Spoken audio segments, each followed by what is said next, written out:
महाराष्ट्राचा मराठी मनाचा. कृपया सर्वप्रथम आपण हा चॅनल सबस्क्राइब करा, लाईक करा आणि आपल्या मित्रांना शेअर करा. धन्यवाद.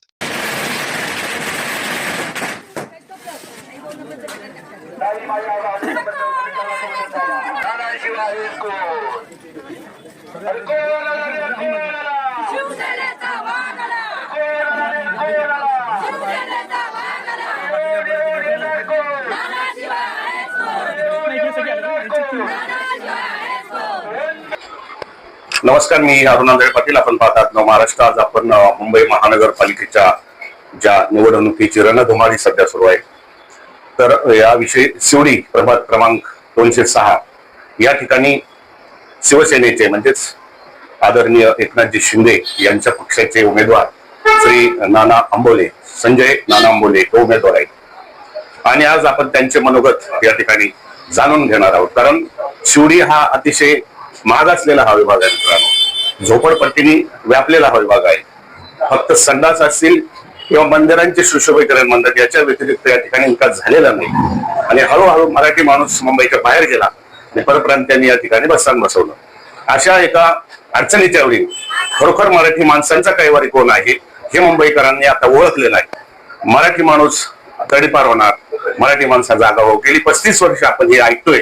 आणि महानगरपालिकेची किंवा इतर कुठली निवडणूक आली की मराठी माणसांना जागा करण्याचे काम काही लोक केवळ आणि केवळ मराठी माणसाची कैवारी म्हणून करतात. तर आज आपण श्री नाना आंबोले यांचं मनोगत या शिवडीच्या विकासाविषयी जाणून घेणार आहे. नमस्कार नाना साहेब. नमस्कार. आपण या ठिकाणी उमेदवार आहात. गेले अनेक दिवस आपण पाहता शिवडी हा अतिशय दुर्लभ असा मतदारसंघ. या ठिकाणी एका बाजूला झोपडपट्टी आहे, दुसरीकडे मोठमोठे सराचे टावर उभे राहतात. म्हणजेच या ठिकाणी हा जो वर्ग आहे हा या मराठी माणसांना आपण कुठल्या पद्धतीने न्याय देणार आहेत आणि कशा प्रकारचा विकास आपण या शिवडी प्रभागाचा कराल? प्रथमतः आपले आभार.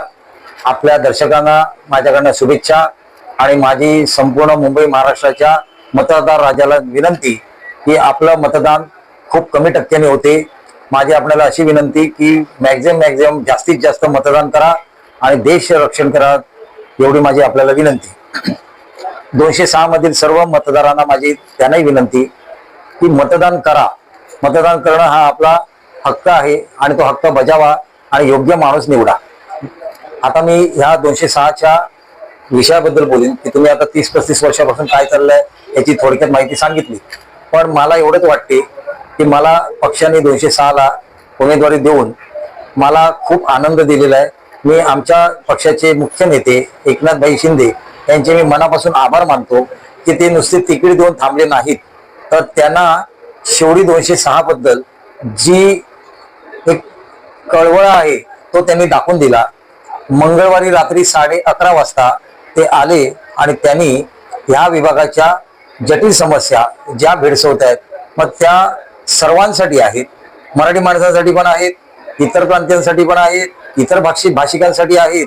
त्यातले मी 3-4 प्रश्न आता तुम्हाला थोडक्यात सांगतो की त्यांनी मला ज्यावेळेस विचारलं की बाबा तुझ्या 206 मध्ये जटिल समस्या कोणत्या, त्यावेळेस मी त्यांना एवढंच सांगितलं की आता ह्याच्या आधीचे लोकप्रतिनिधी त्यांनी काही बिल्डरशाही बरोबर हात मिळवणी करून खूप लोकांना त्रास दिलेला आहे. त्यामुळे टीजे रोडचा जो विकास आहे तो रखडलेला आहे. तर आपल्याला टीजे रोड म्हणजे पोस्टाच्या चाळीपासून जकेरिया बंदर, मी स्पेशली सांगेन पोस्टाच्या चाळीपासून जकेरिया बंदर हा टीजे रोड आपण धरतो त्याच्याही पुढे आहे, पण वस्ती मात्र जकेरिया बंदर पर्यंत आहे. नाही आंबोले साहेब, आपण गेली 15 वर्ष आम्ही पाहतोय शिवडी नाक्यापासून टीजे रोड असेल, परेल असेल, 15 वर्ष फक्त आणि फक्त खड्डे, रस्त्याची कामं, रस्त्याचा विकास, रस्ते काही होत नाही. हे खड्डे शिवडीकर किती दिवस सहन करतील? मी तेच सांगतो. मी सगळ्या विषयावर सांगणार तुम्हाला की पहिला मी विकास काय होणार तो मी पहिला सांगतोय की पोस्टाच्या जाळीपासून टीजे रोड जकेरिया बंदर पर्यंत संपूर्ण विकास करण्याचं वचन आमच्या पक्षाकडनं आणि माझ्याकडनं देखील आहे, तसंच माझे मुख्य नेते एकनाथभाई शिंदेकडनंही आहे. दुसरा जटिल प्रश्न आहे बीडीडी चाळ. त्या 12 इमारती आहेत, त्याच्या आजूबाजूला पण काही वस्त्या आहेत, त्यांचा एकत्र विकास व्हावा असं पण मी जेव्हा साहेबांना सांगितलं तर त्यांनी सांगितलं की त्यांचं आपण दिल्लीचं असल्यामुळे कलेक्टर लँड असल्यामुळे आपण दिल्लीच्या सगळ्या परवानग्या मिळवू आणि त्यांना त्यांचं स्वप्नातलं घर मिळवून देऊ. वरळी नायगाव आणि नामजोशी मार्ग दिलाय रोड त्या धर्तीवर तो करण्याचा त्यांचा मानस आहे. त्याचबरोबर माझ्या ईस्टच्या खूप काय अशा झोपडपट्टी आहेत, इंदिरानगर, रामगड, गाडी अड्डा, अशा कित्येक झोपडपट्ट्या, जवळजवळ 11 ते 12 ते 13 झोपडपट्ट्या आहेत. तिकडे जवळजवळ 5,000 माणसं आहेत. अत्यंत गोरगरीब जनता आहे. त्यांच्यासाठी इकडच्या लोकप्रतिनिधी काहीही केलेलं नाही.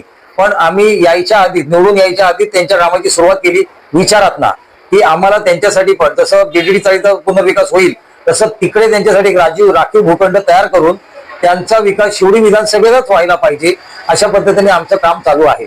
आता शिवडी नाका ते जखऱ्याबंदर आपण हा जो झोपडपट्टी विभाग पाहतो, चाळींचा विभाग आहे. गेली अनेक वर्ष पाहतोय तर डेव्हलपर लोकांनी ऑफिस टाकलेले आहेत. या ठिकाणी लोकांचे कागदपत्र जमा केले. जवळजवळ 10, 20, 25 वर्ष जेव्हा बाळासाहेब ठाकरेंनी ही मोफत घर योजना युतीचं सरकार आणली आलं त्यावेळी काढली, तेव्हापासून लोकांचे कागदपत्र वेगवेगळ्या बिल्डरांकडे फिरत आहेत. बरोबर आहे. तर आता हे जे चाळीवाले आहेत यांना खरोखर शिंदे साहेब असतील, भारतीय जनता पक्ष असेल, तुमची महायुती बरोबर. खरोखर न्याय देईल का? 100% न्याय देणार, आणि ही केल्याशिवाय आम्ही शांत बसणार नाही. एक उदाहरण सांगायचं झालं तर निवडून यायच्या आधी तर कमी 3-4 प्रश्न, सगळ्यात महत्वाचा अजून एक प्रश्न आहे की तो तातडीने आला आणि तोही त्यांनी सोडवला, की शिवडी कोळीवाड्याचा पण पुनर्विकास हवाय, पण त्यांना सेल्फ डेव्हलपमेंट, स्वयं विकास हवाय. आणि त्या स्वयं विकासामध्ये शिंदे साहेबांनी एवढंच सांगितलं की तुम्हाला सर्वतोपरी सहकार्य करणार. ज्या पद्धतीने काम करणारा माणूस आहे त्यांच्या ऊर्जेवर आम्ही आता ऊर्जा घेऊन चालणार आहोत. कृपाशीर्वाद जनतेची असणार, मतदार राज्याची असणार. त्यामुळे आम्ही सुटसुटीत काम करणार, सोपं काम करणार आणि जनतेला आवडेल असं त्यांना काम करून देणार. आता शिवडी पूर्व विभागामध्ये बीपीटी चाळी किंवा बीडीटी चाळी असेल, त्याच्या पुढे बीपीटीचा एरिया आहे. बरोबर आहे. बरोबर. या ठिकाणी जी केंद्र सरकारच्या अखत्यारीत ती जागा आहे, परंतु त्या ठिकाणी अक्षरशः आता काही बिल्डर असतील किंवा भूमाते असतील यांचे अतिक्रमण सुरू आहे. या ठिकाणी काही या झोपडपट्टीवाल्यांसाठी किंवा मराठी माणूस, मुख्यतः जो मराठीत मुंबईत भाड्यांच्या खोलीत गेले 30, 40, 50 वर्ष राहतो, यांच्यासाठी काही योजना आपल्या पक्षाकडे किंवा मुख्यमंत्री असतील किंवा एकनाथ शिंदे यांच्याकडे आहेत का? नाही, योजना कसं आहे की इकडे वेगळ्या पक्षाचे आमदार, खासदार, नगरसेवक असल्यामुळे कोणत्याही योजना सरकार दरबारी पोहोचल्या नाहीत. आणि माझी जनतेला एवढीच मागणी आहे आणि म्हणणं आहे की सत्तेत ज्यांची केंद्रात सत्ता आहे, ज्यांची महाराष्ट्रात सत्ता आहे आणि ज्यांचा महापौर आता मुंबई महानगरपालिकेत बसणार आहे, ही पण एक वेगळी सत्ता आहे. मुंबई महानगरपालिका अशा घरातली मोठी महानगरपालिका आहे. आपल्या 4-5 राज्यांपेक्षा यांचा बजेट मोठा आहे, 76,000 कोटीचा. 76,000 कोटीचा, आणि तो माझ्या मते 90,000 कोटीपर्यंत जाईल असा बजेट असलेली महानगरपालिका. आणि ह्या विभागात जवळजवळ 15 वेगळ्या प्रशासनाबरोबर काम करावं लागणार आहे. आणि त्याची कॅपॅसिटी माझी आहेच. का माझी आहे तर माझ्याबरोबर सन्माननीय एकनाथभाई शिंदे आहेत, ते महाराष्ट्र राज्याचे उपमुख्यमंत्री आहेत. आणि त्यांनी आता लाडकी बहीण पासून ज्या काय योजना आखल्या महाराष्ट्रासाठी, कन्या म्हणजे ऍडमिशनसाठी, मुलींसाठी, लाडका भाऊ, ज्येष्ठांसाठी, ह्या सगळ्या वाखणण्याजोग्या आहेत. आणि त्याच्यावरनं आम्ही जेव्हा जातो लोकांच्या दारात, जनतेच्या दारात, मतदार राजाच्या दारात, तर त्यांच्याकडनं आम्हाला एक योजना ऐकायला मिळते. ते किती आम्हाला आनंद होत असेल की आमचे साहेब घराघरात पोहोचलेले आहेत. आता लाडकी बहीण योजना आपण पाहिल्या आहेत, प्रत्येक महिला त्यात लाभार्थी आहेत बऱ्याचशा, त्यांचा आपल्याला प्रतिसाद असेलच. खूप चांगला प्रतिसाद आहे. 206 मध्ये जवळजवळ 4,500 लाडकी बहीण योजनेचे लाभ घेतलेल्या आमच्या माता भगिनी आहेत. मोफत धान्य योजना असेल, ज्या योजना आहेत त्या खूप ह्या शिवडी विभागात राबवल्या गेलेल्या आहेत. आणि सगळ्यात महत्वाचं म्हणजे कटकारस्थान कसं असते किंवा पैसे खाण्याची यंत्र कशी असतात ते पण मी तुम्हाला थोडक्यात सांगतो. की पलीकडच्या बाजूला म्हणजे इंदिरानगर, कोळगा, बंदरच्या भागात गाडी अड्डा, रामगड, सेंट्रल गव्हर्नमेंटने शौचालय बांधलेले आहेत. आणि त्या सेंट्रल गव्हर्नमेंटच्या शौचालयामध्ये या इकडच्या लोकप्रतिनिधींच्या आशीर्वादाने तिकडे 5 रुपये दररोजचे घेतले जातात. ही पद्धत चुकीची आहे. हे 5 रुपये कोणाच्या घशात जातात हे त्या जनतेला कळलं पाहिजे. आता मी निवडून आल्यावर ते 5 रुपये 100% बंद होणार आहेत.